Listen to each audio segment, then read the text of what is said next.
मुख्यमंत्री जिस तरीके से बिहार को जाति में धर्म में बांटने का काम करते हैं, यही कारण है कि मुख्यमंत्री आज तीसरे नंबर की पार्टी बने हुए। इन्होंने जात पात धर्म मजहब के अलावा राजनीति किस चीज की है भैया? भाई हम लोग भी राजनीतिक दल के हम लोग हिस्सा हैं। बड़ी संख्या में कार्यकर्ता हम लोग के साथ जुड़े हुए हैं। अधिकांश कार्यकर्ता ये बोलते हैं कि भैया हम लोग यहाँ कोई नहीं आया पूछने। तो ऐसे में ये जनगणना हुई कैसे? जिस वक्त इस जनगणना के प्रोसेस को तैयार किया जा रहा था, उस वक्त भी हमने कहा था कि एक सर्वदलीय बैठक बुलाइए, नहीं तो इसका भी हाल शराबबंदी जैसा होगा। जिस समीकरण की आप बात करते हैं, जिस समीकरण के सहारे आपने लंबे समय तक बिहार को बर्बाद करने का आपने काम किया, उसी समीकरण को आप बढ़ा चढ़ाकर आप दिखाना चाहते हैं और बाकी तमाम जाति को। और मैं भाई बिल्कुल सही बात है, बहुत जातियों की संख्या कम बताई गई। उस वक्त हम ऑस्ट्रेलिया में थे जिस दिन ये जातीय जनगणना के आंकड़े सार्वजनिक किए गए और हमने उस दिन भी इस ऐतराज को हमने दर्ज कराया था। तो ऐसे में भैया बंद कमरे में बैठ के आपको जो आंकड़े दिखाने आप बता दीजिए, उसमें कोई आपको क्या बोलेगा। पर ये सही आंकड़े तो कम से कम नहीं है, इतना मैं विश्वास करता हूं। इससे ज्यादा शर्मनाक कुछ नहीं हो सकता। हम बार बार इस बात को कहते हैं कि पत्रकारिता लोकतंत्र का चौथा स्तंभ है। ऐसे में पत्रकारों पे किया गया कोई भी हमला, ये लोकतंत्र पे ही किया गया हमला। इस तरीके से गाली गलौज करना, जिस तरीके की अभद्र भाषा का इस्तेमाल किया गया, ये दर्शाता है उनकी मानसिकता को, उनकी सोच को, जो पूरी तरीके से गलत है।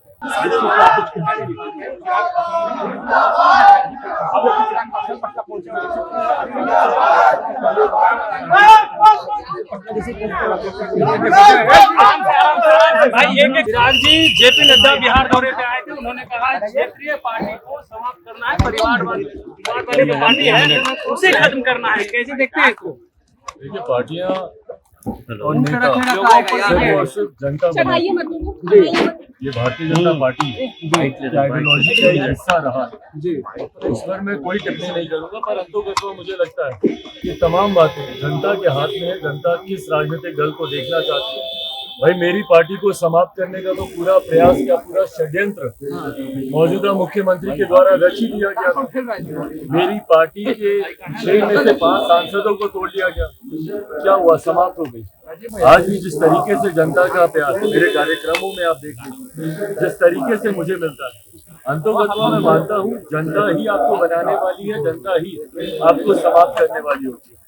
ऐसे में उनकी पार्टी की एक आइडियोलॉजी जरूर है, उसमें मैं कोई टिप्पणी नहीं करूंगा। उनकी वो सोच हो सकती है, परंतु मेरा विश्वास है। बिहार सरकार के मंत्री है श्रवण कुमार, उन्होंने आपको बच्चा बताया, राजनीतिक बच्चा बता दिया, और आपके क्षेत्र में इन दिनों लगातार वो जा रहे हैं। भाई कोई बात नहीं, मुझसे उम्र में बहुत बड़े हैं। अगर मुझे बच्चा मानते हैं तो उनका आशीर्वाद मुझे मिल जाए, यही बात है। से आपको सीखने की जरूरत है। गोपाल मंडल ने पत्रकारों के साथ गाली गलौज की। इससे ज्यादा शर्मनाक कुछ नहीं हो सकता। हम बार बार इस बात को कहते हैं कि पत्रकारिता लोकतंत्र का चौथा स्तंभ है। ऐसे में पत्रकारों पे किया गया कोई भी हमला, ये लोकतंत्र पे ही किया गया हमला। इस तरीके से गाली गलौज करना, जिस तरीके की अभद्र भाषा का इस्तेमाल किया गया, ये दर्शाता है उनकी मानसिकता को, उनकी सोच को, जो पूरी तरीके से गलत है। इस तरीके के बर्ताव की लोक जनशक्ति पार्टी रामविलास, मैं खुद स्वयं घोर निंदा में करता हूँ और भविष्य में नेताओं को इस तरीके के बर्ताव से बचना चाहिए। जदयू के विधायक है गोपाल मंडल, उन्होंने कल मीडिया के साथ अल्पसंख्यक को लेकर नीतीश कुमार एकजुट कर भाई बिल्कुल सही बात है, बहुत जातियों की संख्या कम बताई गई। उस वक्त हम ऑस्ट्रेलिया में थे जिस दिन ये जातीय जनगणना के आंकड़े सार्वजनिक किए गए और हमने उस दिन भी इस ऐतराज को हमने दर्ज कराया था। पहली बात तो भैया ये जनगणना कैसे हुई किसी को नहीं पता, किसी को इस बात की जानकारी नहीं। आप अधिकांश लोगों से पूछ लीजिए राह चलते हुए, बल्कि मैं चाहूंगा कि आप लोग ये सर्वे कीजिए, मीडिया के साथ ही जाएं, कैमरा लेकर पूछें, आम जनता से पूछें कि क्या आपके घर कोई आया था, क्या आपसे पूछा गया था। भाई हम लोग भी राजनीतिक दल के हम लोग हिस्सा हैं। बड़ी संख्या में कार्यकर्ता हम लोग के साथ जुड़े हुए हैं। अधिकांश कार्यकर्ता ये बोलते हैं कि भैया हम लोग यहाँ कोई नहीं आया पूछने। तो ऐसे में ये जनगणना हुई कैसे? जिस वक्त इस जनगणना के प्रोसेस को तैयार किया जा रहा था उस वक्त भी हमने कहा था कि एक सर्वदलीय बैठक बुलाइए, नहीं तो इसका भी हाल शराबबंदी जैसा होगा। और उस सर्वदलीय बैठक में हर पार्टी का राय मशवरा लिया जाना चाहिए कि इस जनगणना को कैसे किया जाए ताकि सही आंकड़े सरकार के पास आए। और उसके बाद आज जिस तरीके के आंकड़े सामने आए हैं ये पूरी तरीके से दर्शाते हैं कि भैया एक जाति विशेष को आप लाभ पहुंचाना चाह रहे हैं। जिस समीकरण की आप बात करते हैं, जिस समीकरण के सहारे आपने लंबे समय तक बिहार को बर्बाद करने का आपने काम किया, उसी समीकरण को आप बढ़ा चढ़ाकर आप दिखाना चाहते हैं। और बाकी तमाम जाति को, और मैं अलग अलग जमात में आने वाली जातियों की बात कर रहा हूँ, अनुसूचित जाति जनजाति में जितनी छोटी जातियां हैं उनको कम करके दिखाया गया है, पिछड़ा वर्ग में जितनी छोटी जातियां हैं उनको कम करके दिखाया गया है। और सबसे बड़ी बात भैया कि विश्वास ही सरकार पे कैसे हो जब इस प्रोसेस को ही आपने सार्वजनिक नहीं किया, पारदर्शिता जिस प्रोसेस में बरती ही नहीं गई। तो ऐसे में भैया बंद कमरे में बैठ के आपको जो आंकड़े दिखाने आप बता दीजिए, उसमें कोई आपको क्या बोलेगा। पर ये सही आंकड़े तो कम से कम नहीं है, इतना मैं विश्वास नहीं। नीतीश कुमार आज अल्पसंख्यकों को एकजुट करने में लगे हुए हैं। चिराग जी, नीतीश कुमार अल्पसंख्यकों को एकजुट करने में लगे हुए हैं, लगातार वो बैठक कर रहे हैं। आज भी उन्होंने अपने आवास पर बैठक की है।